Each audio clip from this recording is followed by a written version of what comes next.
In 2026, the software being built for your living room is beginning to outrun the hardware designed to handle it. We are seeing a direct collision between massive creative ambitions and the physical and economic constraints of modern consumer electronics. Take the PC release of Stranding 2 on the beach. It natively supports massive 32:9 super ultra widescreen displays and demands full DualSense controller integration to process its complex haptic feedback and adaptive triggers. Then there is the Fatal Frame 2 Crimson Butterfly remake. Its developers engineered a dynamic light and shadow system specifically to support the game's core mechanic, the evolved camera obscura, calculating real-time lighting shifts as players capture spirits. But the most demanding project currently in the pipeline might take us back to 1998. According to recent leaks, a ground-up, from-scratch remake of The Legend of Zelda Ocarina of Time is in active development to hit the franchise's 40th anniversary later this year. Internal sources indicate the development team is weighing a strict one-to-one architectural recreation of the original maps against a massive, modernized open-world interpretation. Building a world with that level of density requires shifting resources. To make room in the production pipeline for this Zelda project, Nintendo has reportedly delayed their next mainline 3D Mario game entirely out of the year, pushing it to 2027. These high-profile titles establish a difficult new baseline. Players now expect fast, hyper-detailed worlds running at high frame rates, forcing hardware manufacturers to radically and aggressively alter their ecosystems to actually run them. Nintendo Switch 2 is the first major console built specifically to shoulder this new weight. Under the hood, it runs on a custom NVIDIA Tegra T239 chip. That silicon allows it to push 1080p resolution at 120 frames per second in your hands and hit 4K at 60 frames per second when docked to a television. To achieve these numbers, the console relies heavily on deep learning supersampling, or DLSS.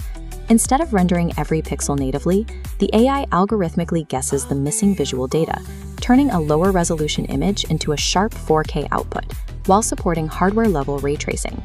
Providing all that power requires strict thermal and electrical parameters, leading Nintendo to aggressively lock down the hardware.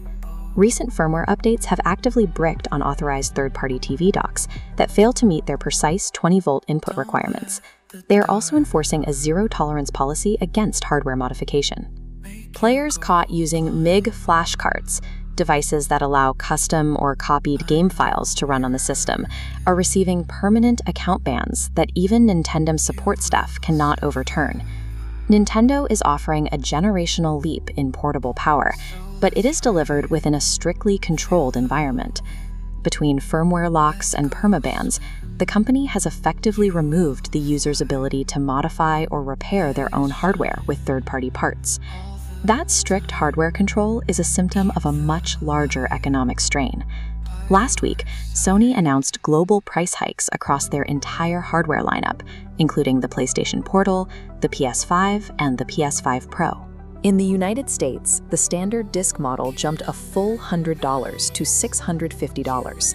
The PlayStation 5 Pro took a heavier hit, climbing to an astonishing $900.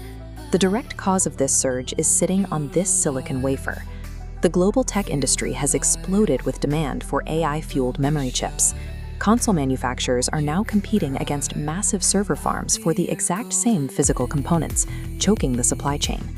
The massive AI boom has officially matured from a mere abstract software trend into a physical, resource-heavy drain.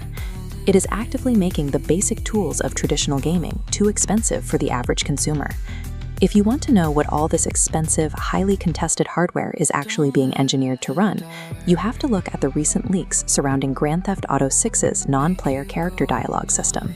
In Grand Theft Auto 5, a pedestrian walking down the street pulled their reactions from a simple, shuffled pool of randomized audio files. The new system abandons that simplicity for deeply conditional, categorized logic structures. In this flowchart, a voice line triggers only if variables like emotional state, weather, and prior encounters align perfectly. Furthermore, an internal decay system tracks your proximity, forcing the logic path toward rare variations, so you never hear the same line twice. NPCs also use conversation chaining.